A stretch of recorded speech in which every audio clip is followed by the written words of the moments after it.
All right, hello and welcome back. In this video, I'm going to share my screen with you, and we're going to get into sort of a visualization here of how to assess and understand what are the most important measurements to filter your need to look at all of the data. We can just filter it and start beginning to look at those key performance indicators. Okay, so you'll see on my screen here, we have this sort of graphic of understanding analytic data. And now, one of the things that's important when we're assessing analytic data is to understand the data flow. And all of this is going to help get us closer to those key performance indicators that we need to identify for either your ministry or business or your client, whoever it is we're working with. So the data flow begins, you can see we have a pipe here.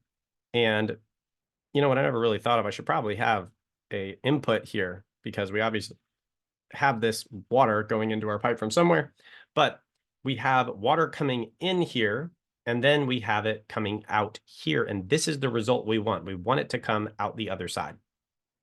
Okay, so when we're looking at your average sort of data here, we have your impressions. So let's just go kind of a typical example here. Let's say YouTube or Google. You've got people who see the thumbnails or see your blog on Google, who see your Google Search Console profile, your Google Business profile, and they're being impressed. Okay, so when we're looking at data, and I can even just pull this up right now and I'll show you what I mean by this. Here is, what is this? 3 months worth of, it looks like, I think 3 months worth of impressions, 2.3223 million impressions. Okay, cool. So we can go and start looking at the impressions. Okay, we got so many impressions. Then they click into the site. Okay, so again, this is data that we might get from Google Search Console. We have 123,000 clicks over the same time frame.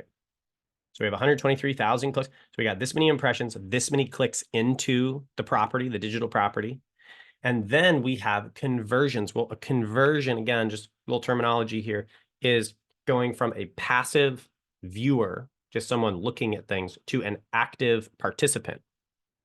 So an active participant, meaning they have committed in some way to build a relationship with you. And this is almost always going to involve some sort of personal data. Sign up right now and get your free, ebook, get your free course, get your free, prayer guide, whatever it is. And they're going to be downloading this thing, but they're going to give you personal information, first name, last name, email. If it's a more serious thing like book a tour, then maybe address, phone number, these types of things. So when you get the conversion, this is pretty significant because it means that they're really interested in moving forward with some form of relationship.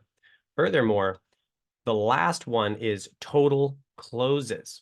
And when we talk about total closes, we're talking about sales. We're talking about the end result.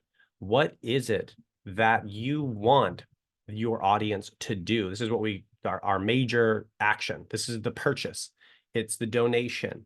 It's the thing that makes all of the money because you built this whole system, right? You built the whole infrastructure for this whole plumbing system, this whole marketing system. You paid for all this. Someone came out and built this whole thing, and you've got to pay for it. You got to be profitable. Otherwise, you're out of business. And so the closes is when the money finally comes in some way, in a meaningful way, and we can then measure and start projecting profitabilities and all these other things. So this could be an e-com sale. It could be a sale of a service, a donation, these types of things. So these are the types of data that we're looking at as they flow, right? We're talking about data flow as they flow through your business, as they flow through your ministry. Now, what is the most important data? So right here, we're going to start filtering. Is the data at the beginning of the flow important or the end of the flow? Well, we are generally taught, at least in the West, to think top to bottom, left to right. So immediately we're going, total impressions. Except that's exactly backwards. And this is how most people interpret data. They think of data in progression of flow. You start at the end of the flow. You start with the result. I am most interested in the sales coming out the bottom end right here and how to increase that. Well, what's the easiest way to increase sales? To increase sales. That's directly correlated. So say we're talking to a wedding venue or, some type of other large private school. And it's, do you have a sales process? If they don't have a sales process, you implement a sales process and you immediately make more sales. I was working with, in my earlier days of marketing, I was with a different firm, and we were looking at a website that was for I think Napa or Sonoma County, very high-end wedding venue, $20,000 a day type of venue, in the winery up in the mountains, and like, it's just gorgeous. And they could not get sales for their life. They're like, we don't even know what to do. They hired us. We go in and we say, okay, what's the data we want? We want tour bookings in that case.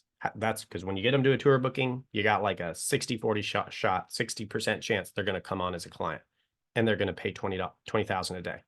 Okay, so how do you get the closes? Well, in that case, they need tours. And guess what wasn't on their site? Book a tour. And so in this case, we didn't have sales to work with because they're languishing, and we moved back one more row to total conversions. And we said, how do we get the conversions? What do they need? They're doing other random things, and they need tours. So we aligned everything with tours. We just put buttons, book a tour, all over their website. We made them real bright, and they immediately, over the next month, got 9 bookings at 20,000 a day. I don't know how many days they were, but you can just start doing math just because we put the button in. But what happens if we had got lost in all of the crazy amounts of data, total impressions? How do we get more impressions? What does that matter? If they can't make a sale, if we've got none of this, and I go and I look, and they, let's say, got 2.32 million impressions, what does it matter if I get them another 2 million impressions? They're making no sales. 2.32 million times 0 is 0 sales, and 4.6 million impressions times 0 is still 0 sales. So this data out here is much less valuable than the data closer to the result that we want. So we're going to identify that result. In this case, we want wedding bookings. How do we get that? Well, I can't track sales values on a website because people don't book e-com for a service. Generally, they're not just going to pay right there, pay for my service, and then they just show up on wedding day and hope everything works. No, they need a tour. So we can't track it here. So what do? We got to go back one and we track it here, and you solve the problem here. Now, let's say you then come here and we put all the buttons in, we put in all of those signups, book your tours, all this stuff, and there's still nothing happening. Okay, well, let's think here. Why? We've got the website optimized as best we can without data. We've got it optimized for conversions. Why would it not be converting? Well, let's go look at the data. Oh, we only have 37 people on the website. There's only been 37 clicks into the website. And I start thinking here, well, if a good sign up rate is like 3%, and I've only got 37 people, I'd be lucky if I had one conversion, let alone one sale. So it's not enough data. So I've got the website conversion optimized. We've got the buttons, we've got the flow, we've got the sales copy. It's really tailored to the nines to get people to sign up, but there's nobody there. Now we have to start looking at clicks. How do we get more clicks? How do we get more impressions? So when we have these issues solved, then we move backwards. Okay, so this is the way we interpret the data. It's the way we use the data to get the best result fastest. And as I've said, most people look at it from impressions down, and they get to this way last if they get to it, and they leave so much on the table. Now, I'll go through one more example because we didn't really talk about the total closes. So let's talk about that. This would be something maybe more akin to a product website, drop shipping site, an e-com site of some kind. And so in this scenario, what's the most important data? Well, it's not really a conversion on the website indicating someone's like, oh, hey, I'm really interested in your, say, private school. Yes, I want a tour. I want to call. No, these are people who come on to your Etsy profile or your Shopify website, and they just make a purchase. And so long as you have purchases, we can look at purchase data. And obviously, that's the most important data. And so we want to look at the purchase data, and we can see what's influencing the purchase data and then make changes to increase the purchase data. So usually, if you're looking at purchases and you're like, well, we have a, say, 1% or a 0.5% purchase rate. Okay, well, where are we losing them? And you go look at every part. Well, they added it to cart. 10% of people add to cart. 5% of people add to cart. Then they're going to the checkout, and we lose this many. Then they go to the whatever part, and then we lose this many, and they drop off, and then that's when they quit. Okay, so we can start to look where we lose people in the actual purchase process, and then start optimizing. Well, what if we included a coupon? What if we can we just take whole steps out because we're losing people on steps? Well, why do you have that extra page there in the middle? Just take that out. We don't need it and just consolidate it onto 2-page. Fill this out, purchased, done. And this is why Amazon has one click purchase, because it takes all the steps out. And as soon as you have an impulse, you just click and you're done. That is intentional. They patented that for 20 years. And that's why Amazon is so huge, because nobody else is allowed to use a one-click purchase. They invented it. They thought of it. They get 20 years, which I think has expired now. Either way, we want to look at closes. Okay, so this first part of the data assessment, and you can see we're missing some things here. We got arrows pointing here. But this first part is to show you why the data closest to the KPI, right, which is, in this case, let's say sales, or in the case of a service industry, business, or a ministry with services, is going to be a lead, right, a conversion on the website. I'm showing you that the data closest to the outcome is the most important data. Now, let's look at how to actually look at that data. So let's come in here, and we've got impressions. Okay, so let's say we've got 800,000 impressions. Okay, so is that good? Is that bad? I don't know. 800,000 impressions doesn't mean anything if I've got 0 closes. Okay, so let's continue to look at the data. So we go to Google Search Console, say we get, let's say that's 95% of our website traffic in this scenario. So we don't really need to look at other things. But so 800,000 impressions. Well, that doesn't mean anything because maybe 0 people clicked. Oh, 41,000 people clicked. All right, well, that's interesting. What's the relationship between those? Is 41,000 good? I don't know. Is that high? Is that low? I can tell you, let's say a benchmark is, let's say a low benchmark is 2% for acceptable click-through rate from Google. So your listing shows up in Google.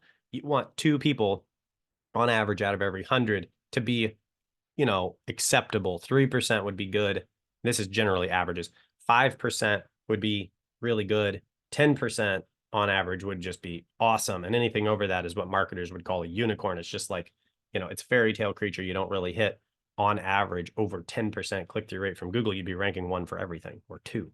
So maybe we're looking for a 2% average. Well, let's look at the average. Let's see what that is. Okay, so 5%. Now, I actually don't know if this is correct. So let's run a calculator and let's pull up that and see if that actually works. So we're actually starting to maybe assess some data here. Okay, so we're going to do we're going to do 41,000 divided by 800,000. I think that's right, equals times 100 to get it into percent format. Yeah, so 5.1%. Okay, so that number is correct. Cool. So we can say confidently that we have a 5% click-through rate from, let's say, the Google search engine. So they're seeing 800,000 impressions. They're seeing our website show up in Google. 41,000 clicks, we have a 5% click-through rate. Do we like that? Well, if we know that the average is 2, or the acceptable number is 2, well, that's not bad.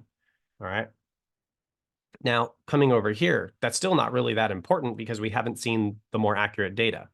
So we now have 41,000 people on the website over some time frame, which again, we don't even know what the time frame is at this point. We just know there's is this over 50 years? Because if that's the case, this is terrible. But if it's over 5 days, then this is crazy. Or maybe that's low. If it's Walmart, this would be really bad data. So we have to know the time frame and the company. But either way, so let's say we have 200 total conversions from the 41,000 total. Okay, well, you just ask a person. We can't just land, these numbers don't float in a vacuum.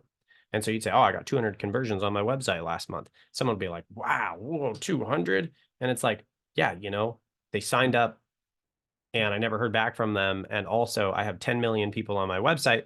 You're a miserable failure. But if you've got 200 people on your website and 200 conversions, you're a rock star. So again, the context is very important. So again, what is the relationship between these? Let's find out. We have a click-through rate. Let's find our conversion rate. Okay, so our conversion rate is a 0.5%. And again, we can check this for this, for this video. I'm going to assume this is correct. I do assume it's correct, but we'll save the time on the math. So let's say it's 0.5%.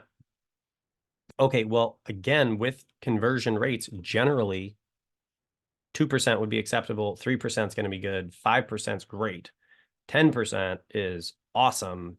You're a rock star. And 15% is you're giving away free money or something. Generally true. We've had like I have seen 30% conversion rates, but we were literally giving away free money. It was like get a 30% off coupon for our launch day, and then tons of signups came in. So you can have higher conversion rates, but it's going to be under sort of limited circumstance. But okay, so we got 0.5%. Okay, so that's pretty low. If 2% is acceptable, we're a quarter of the way there. It's a 0.5%. 1 out of every 200 people are signing up from the 41,000. Okay, maybe not that great. So let's continue. Oh, all right. Well, I guess we now know that that is a close rate of 2%, and we have 4 total closes. So let's look at this.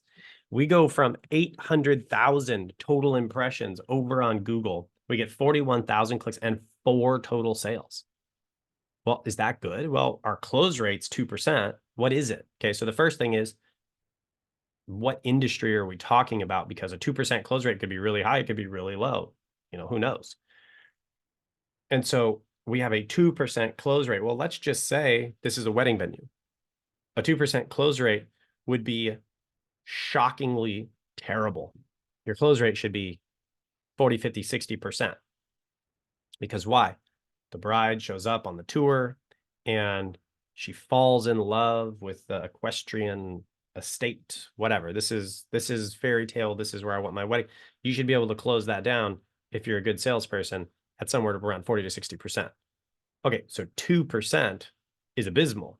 So it just so happens here when we look at this data, is the click-through rate acceptable? Well, yeah, the click-through rate's 5%. That's pretty good. We said 2 is acceptable, 3 is good, 5 is great. Okay, that's good. Conversion rate, not good. We said 2% here is low, or excuse me, 2% is the low end of acceptable. Well, we're a quarter of the way there, and the close rate's 2%. This is a failing business. This, let's say, again, wedding venue, they're not going to keep their doors open unless they make some shifts. Now, what do they see on their end? Things aren't working. We don't know why.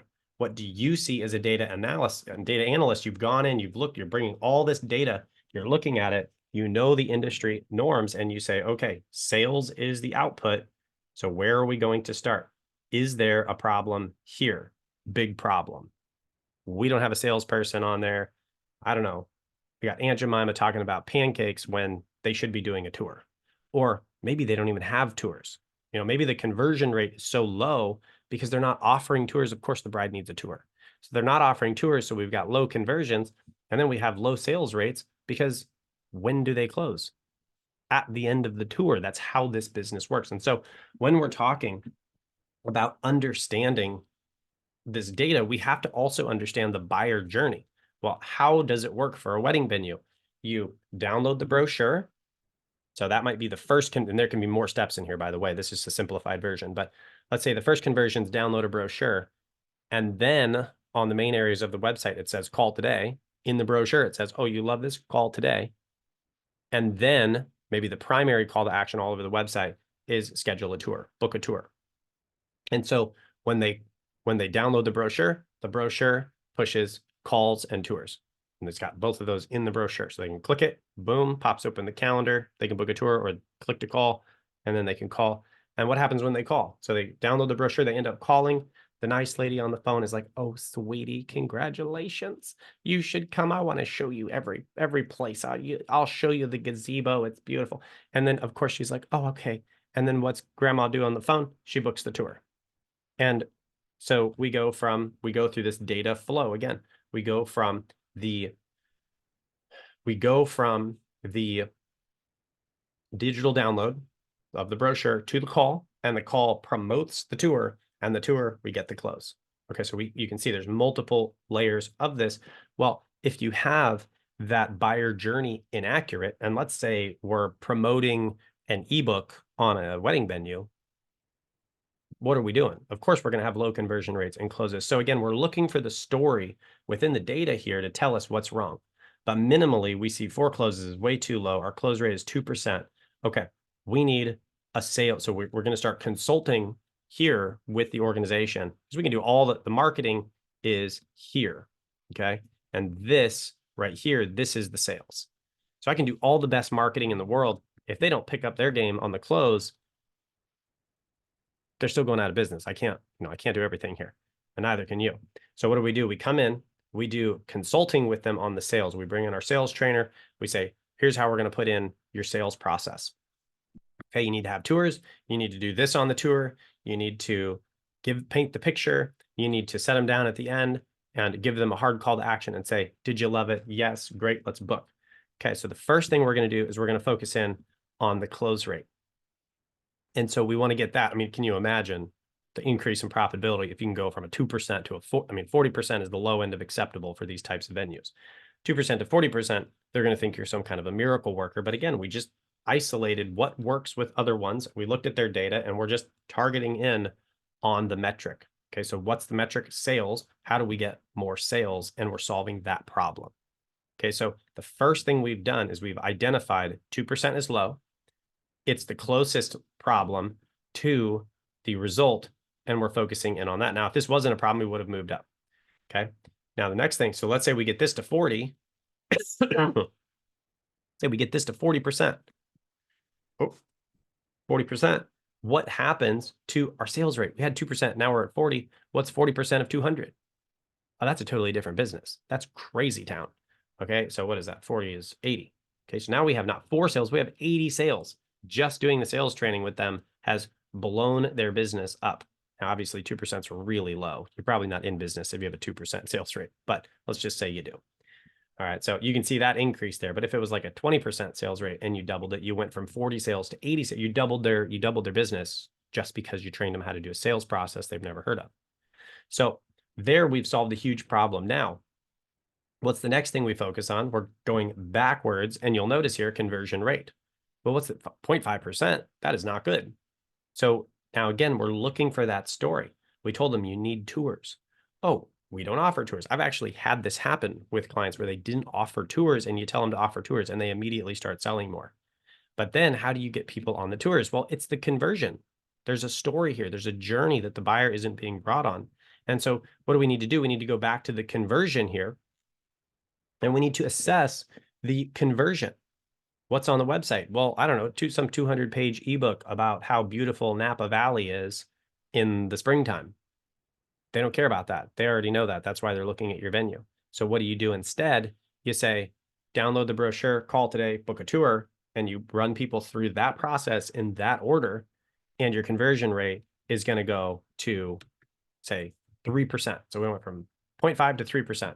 Okay, so now look what happens to the data when we change that conversion rate. This is why the rates are so important. You'll notice I'm not really even paying attention to this. This is all arbitrary. It doesn't really matter, except that it relates to the result. These are the ones that we can really have a lot of control over. So let's say we get that conversion rate to a 3%, 41,000. What's 3% of 41,000? Let's see, we'll go back to our, we got a calculator down here. Okay, so let's see, time 0.03. Oh my gosh. Now that I'm doing this in my head, 41,000.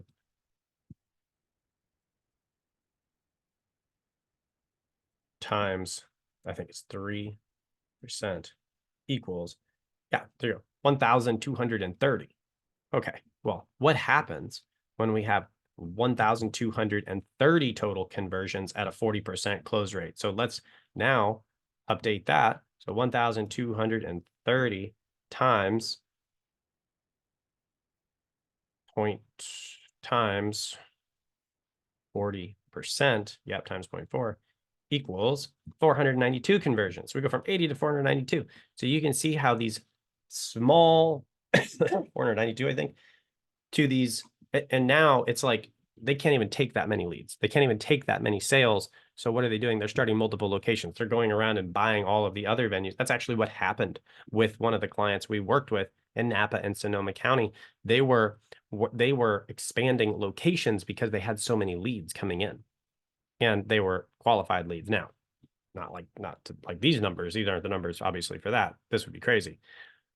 But that to say, this is how we assess data. And when let's say this is the business we come into, we just look at all this data and we say, what's the most important? They have a 40% close rate. Where would we like to be? Well, let's push it to 50. Let's push it to 60. It's all optimization. Okay, is the conversion rate, can we get that higher? Can we offer a free something? Can we give them a bonus, a discount, put a time clock on there to bump the urgency? We're totally booked out. Only 22 minutes left until we close bookings for the month. I mean, you'll get leads with that. So can we go from 3 to 5 or 3 to 6, 3 to 10? How high can we push 3? And we can just continue to optimize this essentially indefinitely. Okay, so this is how we look at data. This is how we identify when we look at the whole business and the data flow from impressions, visitors, conversions, closes, and sometimes there's multiple conversions. Like I said, you've got the brochure download, then the call, and then the tour booking. And so you've got to understand there's more steps in there, and then you have the close. Now, when you look at the whole thing, you can begin to isolate the most important numbers, which are closer to the final result. Those are the more valuable ones. And now we can begin to start looking at potentially some key performance indicators. So for a wedding venue, what is it? It's sales, right? And conversions. Okay, so we can just start looking at data and filtering out all the rest of the data on sales and conversions. Well, what is it for an e-com site? Just purchases, probably conversions and purchases. Okay, so we can do that. And so over here, when we start looking at the data with that lens, we started here, we're going to end here. When we begin to look at the data with that in mind, does users matter? No. Does new users matter? No. Bounce rate? Maybe. Bounce rate is when people hit your page and they immediately leave is 50%. That might be a little high. Does it really matter if we have 41,000 people a month? No, not really. I mean, we could get this down. Maybe there's an error on a page, but is it really that important? Not really. What's really important? Well, conversions. Okay, well, if we come down here, here's our actual, ooh, where's our conversions? Let's go over here. Sessions. Okay, well, apparently I don't have conversions pulled up in here. However, here are some key events, which is, then you isolate these and that becomes conversion. So we have 13 internship applications. We've got meetings scheduled with interns, Calendly thank yous for potential client bookings here, whatever these are. And this is not all of them because the ones that are important are in conversions. But these are some key events here. And then we can start looking at those. Are those important? Well, those are the things at the end of the funnel that we actually want to measure. Now, we will have a course for you on conversion tracking, but you can begin to see now with the whole perspective on what the data is supposed to impact. I know this was a longer video, but how the data is supposed to impact the end result, you can just look at the end results and say, what's the most important here? You go into your data platforms, make sure you're getting that, and you can kind of just walk away without getting pulled down this unending data hole of just noise because it doesn't end. And when you can do that, you can spend a relatively small amount of time analyzing data because you can just go in, get what you need, leave, and then you can get a disproportionate result because you're actually optimizing the thing that matters as opposed to trying to get impressions or, more users or whatever it is. So in this video, thank you for being with me. This was a longer video. In this video, we're talking about the buyer journey and identifying, based on the buyer journey, the data points that matter for your business, your ministry, or the client you're serving. So with that, thanks so much for being here. In the next video, we're going to get further in to the data analysis, and we're going to set our KPIs so that we can analyze the data better. We'll see you there.